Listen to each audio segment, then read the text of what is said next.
Welcome back. Last night we talked about obviously the Minnesota legislative session, kind of a wrap up, I guess, from a pundit's perspective. Tonight we asked some legislators to be here again. Senator Ken Eakin, he's got a family affair. Kudos to him for having his priorities straight. But also joining us tonight, Representative Ben Lien and Representative Paul Marquart. To both you guys, thanks so much for being here. Thank you. Pretty fascinating ending to see, like, yeah, okay, this thing's adjourned. Let's get out of here. But you and I talked briefly yesterday. You had a conversation with Governor Mark Dayton about the diversion. I'd love for you to share a little bit more intimate details, at least what you can, about that conversation. Well, I don't think it's going to be a surprise. We were talking about the injunction on the court case recently to stop process project, but also I mentioned to the governor the fact that the Diversion Authority now has taken Minnesota off of any funding committee.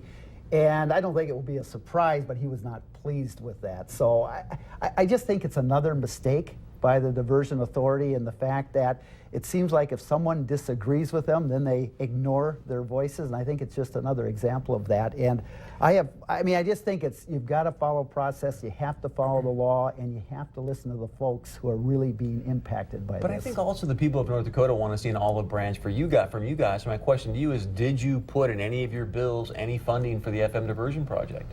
We did not, and one of the main reasons is until we know what the impact is of that high hazard dam on the southern part of Minnesota, we're not going to be doing that. I mean, that's the purpose of that, to see what is the impact. But then can you see why the Diversion Authority is saying, well, hey, if you guys aren't going to give us an olive branch, you don't have to spend it, at least so that it's allocated. I understand that, but there are people being adversely impacted that will cost them on the Minnesota side. So it's not just who's putting in dollars, but also who's impacted, where there might be a cost. All right, interesting conversation. I'm sure there's some more details in a moment. Ben, let's start with you here. This is from an article I saw earlier today in the Trib, and they were talking about, Kurt Dowd obviously, and hey, look, this is not our problem, that we're going to have a special session. But apparently, Governor Mark Dayton said that Republicans hate public schools because they did not fund his priority. Now Republicans are coming out asking for an apology. Do you think the governor should apologize? Well, that certainly is a pretty strong statement. I mean, it's not certainly anything I would agree with by any means. And I guess I would like to know where the governor was specifically coming from with that statement, what sort of funding numbers he was looking at, what sort of policies he was looking at when he made that comment. Well, from what I understand, it was obviously after the session because they didn't fund his pre-K, which he's saying is top priority. But either way, I mean, I'm not okay with an executive using the word hate. I think that's pretty not good language. Do you agree with that? Yeah, I would agree. That is pretty strong. All right, so let's talk about what happened with, you obviously were the chair of the Education Finance Committee for a long time. What happened here with this education situation? Because it sounds like even if it was going to be funded, Lynn Kovash, the superintendent of Marquart Public Schools, says we don't even have room for full day pre-K, number one. Number two is, in a Democratic-run Senate, this bill went down 52 to 14. So I get the governor's got a big bully, stick, but you also got to just get guys out of session, right? It is a tough lift to get this pre-K. Yeah, there's a lot of folks who are lukewarm to it at best. But it is the way we have to go. I mean, everyone knows that if you're going to put $1 into education, that's where it goes. It will have the longest, best results, and also close the achievement gap. And besides that, Minnesota, we rank third in child care costs.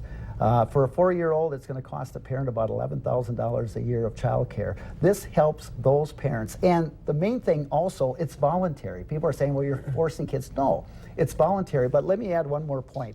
A lot of people said the same thing about all-day, everyday kindergarten. And 2 years ago, 54% of our 5-year-olds had free everyday kindergarten. Today, after we're now funding it, it's 99.6. The parents want that. And so I know superintendents, there's space crunch, there's other things like that. But we really, when we have the resources, we need to do it as soon as we can. All right, Ben, I want to start with you on this as well. There was a piece that came out, I think you wrote something about taxes, and another gentleman came back and talked about, hey, it's great what Ben's talking about, but the problem is the property taxes for farmers. Did you guys get anything done to help farmers with their property tax bill?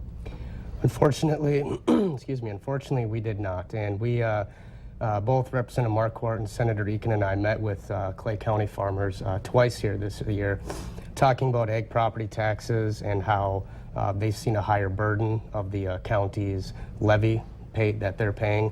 And so I personally did work on a bill. Senator Skoye was carrying it in the Senate to set up a study, and this is something the farmers had said a lot about, is that, we want to take a look at a production or some sort of income-based assessments when it comes to agricultural taxes. And so I authored a bill, like I say, along with Senator Skoye, to set up a study to take a look at that. How can we do that in Minnesota?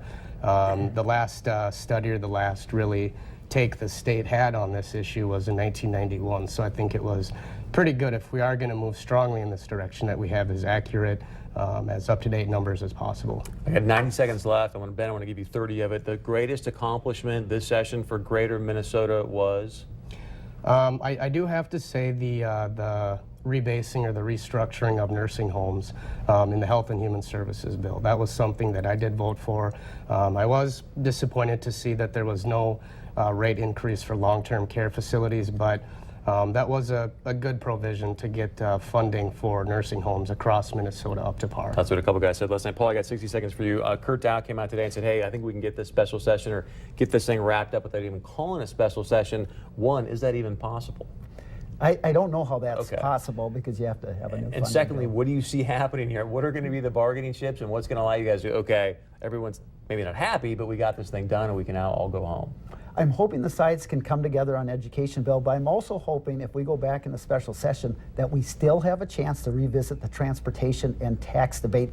Too much was left on the table. Transportation was probably the #1 issue coming in, and just as Representative Lien just mentioned, we weren't able to do agricultural property tax relief because that was a casualty along with the transportation bill. I'm hoping we can revisit that. I'm kind of stunned the Republicans are just, okay, hey, let's get this thing done. But to both of you, thanks so much. We look forward to having you back. Thank Also, you. I think next Thursday, the Chamber is going to be putting on a Minnesota legislative wrap-up, so you want to come out and join us there. I know both you guys will be there, and also Senator Eakin, maybe some others as well, so it should be a great, hopefully you're going to be here next Thursday and not in St. Paul. I think a couple weeks of negotiations are in store. Yeah. Thanks, you guys. Stay with us when we come back. I want to share with you this shocking soundbite of fraternity at Yale University. You got to see this. We'll be right back.